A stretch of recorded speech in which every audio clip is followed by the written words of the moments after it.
Boomer Sooner, baby! Back to drop all the bombs and bombs away after that glorious win over Florida State. Went over it in the recap, but I want to cover it just a teeny bit more because we don't get many victories like that, because we don't get to play non-conference foes like that. That was a huge, huge win. Number 1 versus number 5. We took it down. Was I a little worried there when Florida State tied it up 13-13 on that little Hail Mary, jump play?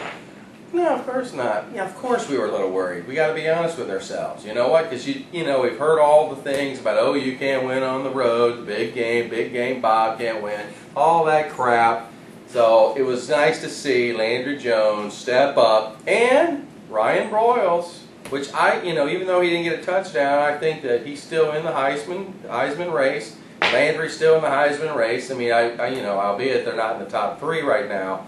But I would say both of them are in the top 10.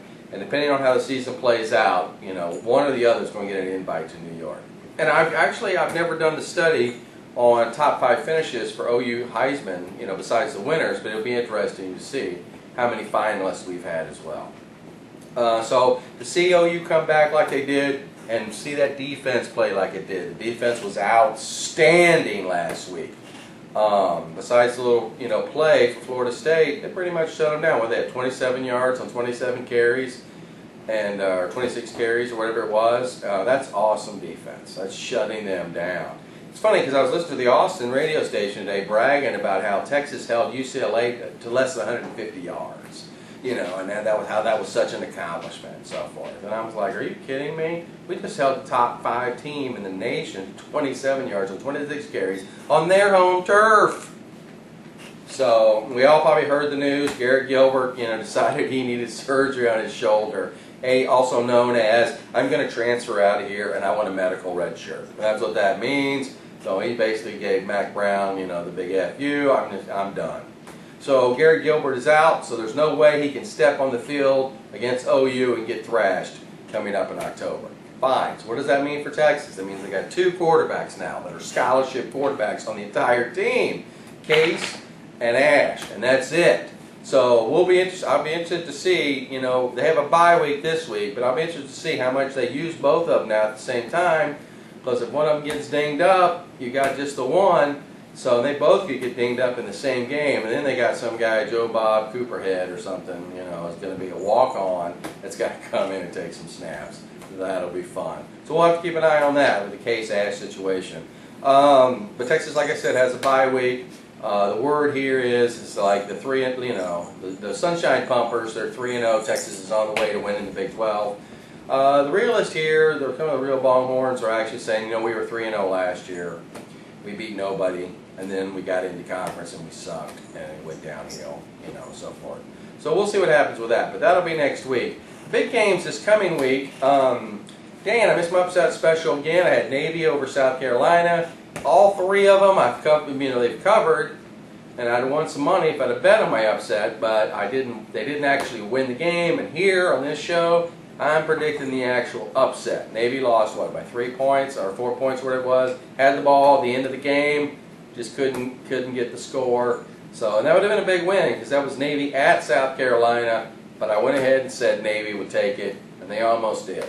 So this week, the upset special, I haven't decided yet, to be honest with you. I may have to post it on the board. Been scouring a little bit. Most of the games I just see straight up the line. I mean, Arkansas is at Alabama. I see Alabama taking that game, even though I'm rooting for Arkansas. LSU, West Virginia, I just don't see West Virginia having the cojones to stay in there. What's the nickname we got for them? Worst Virginia. Yeah, they're not going to make it. LSU is pretty much going to. I don't think they're going to stomp them though. I think West Virginia is going to have some moments. Where West Virginia is going to, have some plays here and there. But it would be nice to see West Virginia win, but I just don't see it. I'm sorry, the big game to the Big 12, of course, is Oklahoma State versus Texas A&M. At the Aggies' home field. This is a tough one to call. I think A&M's going to win. I'm going to go with A&M. I think A&M's defense is better this year than people give credit for. It's going to be a hell of a game when A&M comes to Norman against Oklahoma. So personally, I'd like to see A&M win, and then A&M go beat Arkansas. If somehow Arkansas could beat Alabama, that would booster A&M. You know, A&M could end up being in the top 3 by the time they come play us. We could have a number 1, number 2 showdown, or number 1, number 3 showdown, because Boise State, I don't know who's going to beat them. So we, you know, that in that situation, we could at least get A&M to 3 or 4 by the time they come to Norman. It'd be another one top 5 game, and that would be obviously, there's obviously going to be ABC. You know, I can't imagine ABC's not going to pick that up as the game of the week. I can't imagine game day wouldn't be there in Norman for that game. So I'm going to be rooting for A&M, even though I can't stand them worse than Oklahoma State. I know a bunch of you Sooners can't stand O-Sucks, and I don't blame you, the little brother and all that. But I'm actually going to be rooting for A&M to win the game, then for Oklahoma State to run the table until they play OU again, where they could be 10-1, and they could be top 5, possibly, by that time in the season, and have another great matchup for OU, just to help build OU's credibility going into the final BCS standings and so forth. So I'll be rooting for A&M because I think that benefits OU more, and I also think that A&M is going to win the game. I think it'll be that Oklahoma State can score enough, but I'm not sure Oklahoma State can stop them enough. And actually, you know, guys, A&M's defense has got a lot of experience. I mean, they lost Von Miller. Thank goodness they lost Von Miller.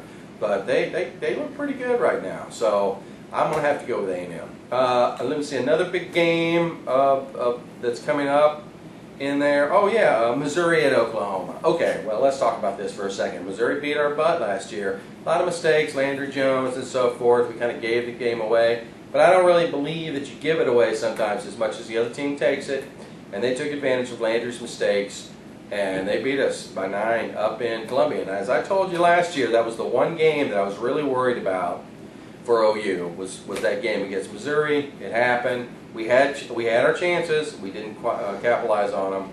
So they're coming down to Norman. They bring pretty much the same team except for the quarterback and the secondary. And I find that interesting because their offensive line is the same.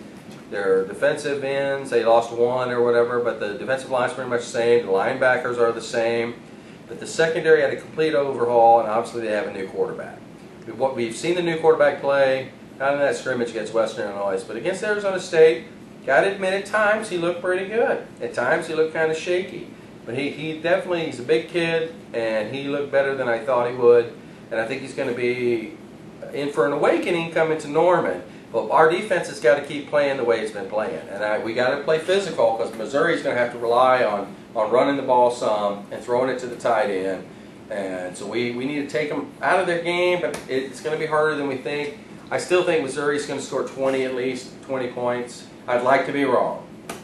Obviously, in the challenge on the board, score challenge, I'm actually number 3 right now based on my predictions. And of course I was really, almost pegged the Florida State game in and of itself. So this one I'm looking at least Missouri probably get about 20 points. I think that their offense is good enough to score.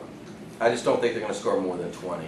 Now as far as OU going against them, right now it's like when OU plays Texas. Missouri had to replace their entire secondary. So I think that's a huge advantage OU. And as long as Landry keep playing well, with Steele's coming back and Broyles and so forth, and a semblance of a running game to keep them honest, I have a feeling that we're going to score plenty of points.